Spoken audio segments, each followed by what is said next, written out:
Samajwadi party के वरिष्ठ नेता और पूर्व मंत्री आजम खान ने मंगलवार को उत्तर प्रदेश सरकार द्वारा प्रदान की गई वायु श्रेणी सुरक्षा लेने से इनकार कर दिया।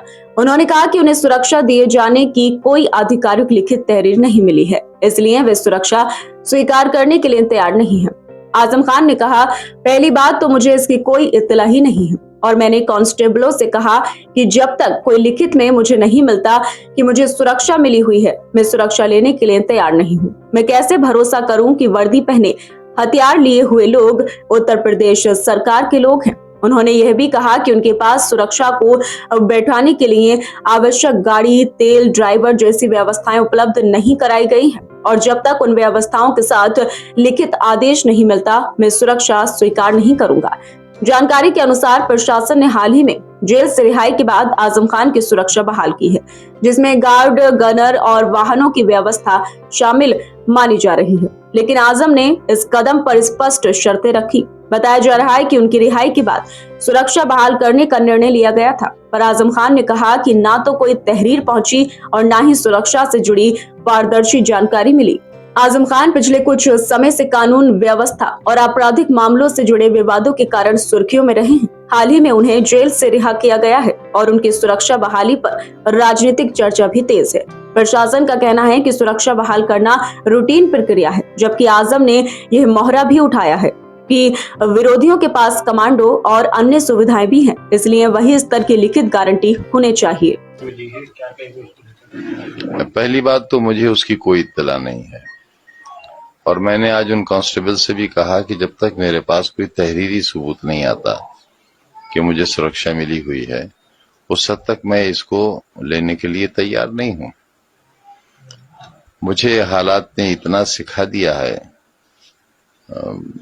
सरकारी जमीनों पर लोगों के नाजायज कब्जे हटे, सरकार ने हटाए, उस पर तामीरात हुई, सरकार ने की, उन बने हुए मकानात का अलॉटमेंट हुआ, सरकार ने किया और 21 साल की सजा मुझे हुई, 36 लाख का जुर्माना मुझ पे पड़ा।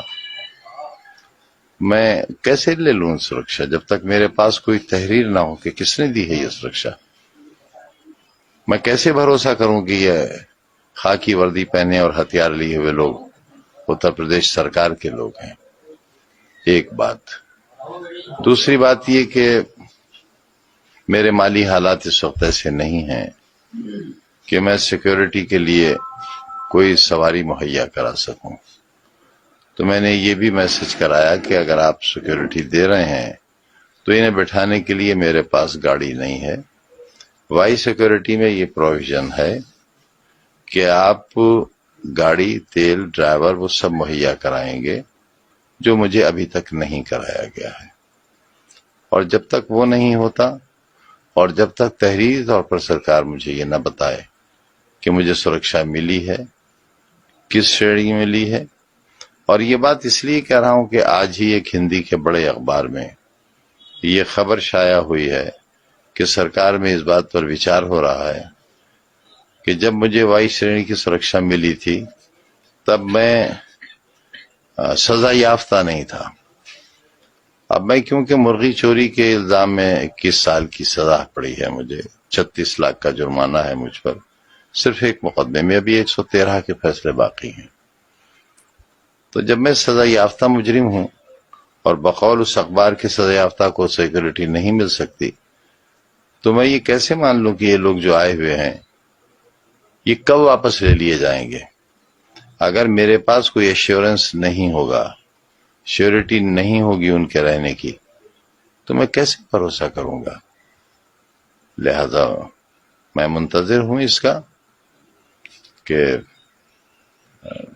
जो एक बार एमएलए रह लेते हैं और नहीं रहते, उनके पास भी 2-2 गनर हैं और बाजे लोगों के पास तो जेड सिक्योरिटी ही है। एक बार एमएलए हो जाने के बाद भारत सरकार की सिक्योरिटी है, कमांडोज हैं उनके पास। हमारे विरोधियों के पास, जिन्होंने शहर लूट लिया, आबरू लूट ली, जिन्होंने लोकतंत्र लूट लिया, सारी व्यवस्था लूट ली, उनके पास सेंट्रल गवर्नमेंट के कमांडोज हैं इस मुर्गी चोर के लिए। तो कम से कम उतनी सुरक्षा तो मुझे दी जाए जितनी सुरक्षा मेरे विरोधियों के पास है। तरीके से आपके आवास पर सुरक्षा कर्मी चलाए थे, लेकिन आप जिस तरह से दौरों पर है, सुरक्षा लोगों से कर्मी मुलाकात कर रहे हैं। एक कर्मी, पहरे पर तो सिर्फ एक कर्मी है, और दौरों पर तो हिम्मत ही नहीं है जाने की।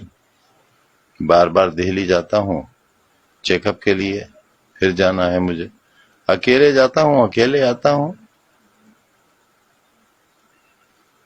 क्या फर्क पड़ता है? क्या फर्क पड़ता है अगर मेरे साथ कोई हादसा पेश आ जाए?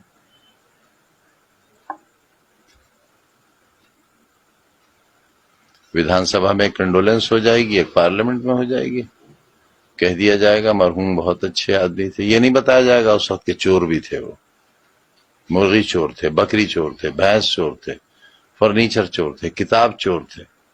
उन्होंने और उनकी प्रोफेसर बीवी ने शराब की दुकान लूटी थी, 16,900 रुपया गले से चोरी किया था, ये नहीं बताया जाएगा उसे। तो इसको लेकर क्या कहना चाहेंगे, जिस तरीके से खबरें चली है वाई श्रेणी के खिलाफ? मैं क्या कह सकता हूं और क्या कर सकता हूं? क्या कर सकता हूं? क्या कर लूंगा मैं कहकर भी? अपनी टांगे बचाए फिर रहा हूं।